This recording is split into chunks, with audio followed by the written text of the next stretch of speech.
말이 너무 상반되는데요. 거짓말 탐지기 조사에 응하시겠습니까? 예?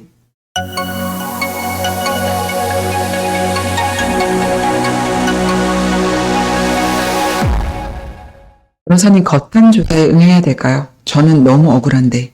거탐 조사는 일반적으로 진실 반응이 나오는 경우가 드물어요. 그래서 보통 권해드리지 않습니다. 그런데 간혹 진실 반응이 나오는 경우가 있어서 이 경우에는 굉장히 상황이 유리하게 진행이 되기 때문에 어떤 경우는 권해드려요.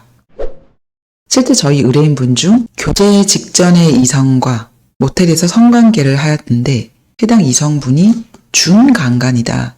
내가 잠들었을 때 내 의사와 달리 관계를 했다라고 고소를 한 사건이 있었어요. 객관적인 증거는 복도의 CCTV밖에 없었던 상황이었죠. 피해자와 말이 상반되는 상황이었고 저희 의뢰인분은 거탐을 받았죠. 결과 진실이 반응이 나왔어요. 여기에 더해서 복도 CCTV 영상상 피해자가 말하는 금방 잠들었다는 상황에 의심이 갈 만한 영상의 모습이 확인이 되었고 결과 경찰 단계에서 불송치 종결된 사례가 있습니다. 물론 아직 우리 법원은 거탐 조사 결과에 대해서 증거 능력을 인정하지 않고 있어요. 그럼에도 불구하고 경찰과 검찰은 거탐 결과에 대해서 굉장히 신뢰를 하는 편이에요. 그래서 조기 종결을 위해서 거탐의 결과가 유리하게 나올 것 같은 경우에는 받으실 것을 권해드리기도 해요.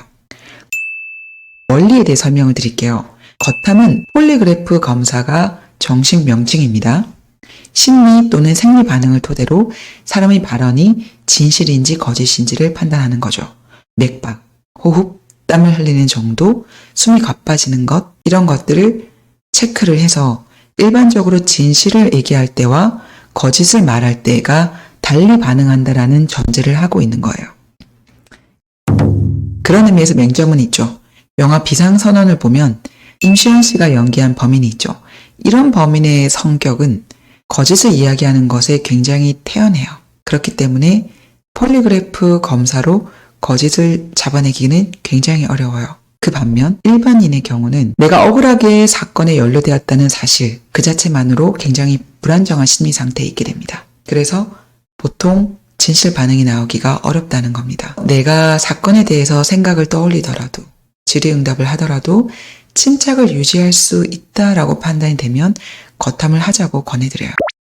경찰에 출석해서 피의자 신문 조사를 하면 피해자와 피의자의 말이 너무 상반되는데요. 거탐 조사에 응하시겠습니까? 라고 물어봐요. 생각을 해두시는 것이 좋죠. 거탐을 받겠다, 받지 않겠다. 하지만 이 조사 당일까지도 마음이 정리되지 않았다면 우선 이렇게 답변을 하세요.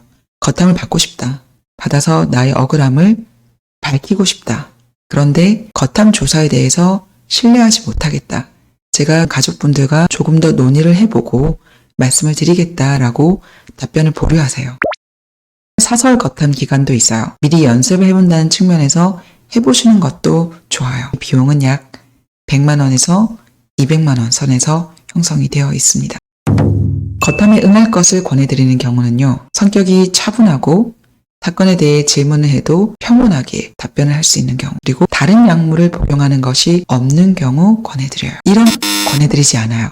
약물을 복용하고 있거나 쉽게 흥분하거나 평소에 욱하는 성격이 있으신 분들은 권해드리지 않습니다. 이런 분들은 내가 말하는 것이 진실임에도 불구하고 거짓 반응이 나온 경우 본인도 힘들어하시고 상황도 힘들게 흘러가기 때문에 권해드리지 않아요. 이때는 거탐에 불응하는 이유에 대해서 피의자 신문 조사를 할 때 밝히시는 것이 좋아요. 제가 쉽게 욱하는 성격이 있고 사건에 대해 생각하는 것이 굉장히 흥분이 된다.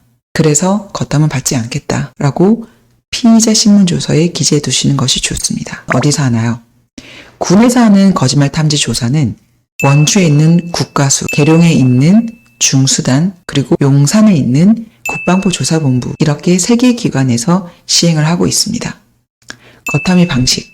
거탐을 할 때는 나를 조사한 경제수사관님은 참여하지 않고요. 거탐 조사를 전문적으로 하는 과학수사관님, 그리고 거탐을 받는 대상자, 이렇게 2분만 해당 장소에서 진행을 하게 됩니다. 온몸에 전류가 흐르는 패드를 부착을 해요. 본격적인 사건에 관한 질의응답에 앞서서 일반적인 질의응답을 합니다. 당신은 20살인가요? 군인인가요? 당신은 직장인인가요? 대학생인가요? 당신은 여성인가요? 이렇게 당사자가 아무렇지도 않게 답변할 수 있는 질문을 하고 그 맥박, 호흡, 혈압, 체온 등을 체크를 하는 거죠. 그리고 본격적으로 사건에 대한 질문을 합니다. 당신은 몇 월 며칠에 홍길동을 때린 적이 있죠. 사건에 대한 질문을 하고 생리 반응을 체크를 하는 거죠. 그 생리 현상에 변화가 있는지를 보는 겁니다. 겉함에서 진실이 나오면 무죄를 받을 수 있나? 오직 겉함 결과만 가지고 혐의 없음 또는 무죄를 받을 수 있다라고 하기는 어렵고요.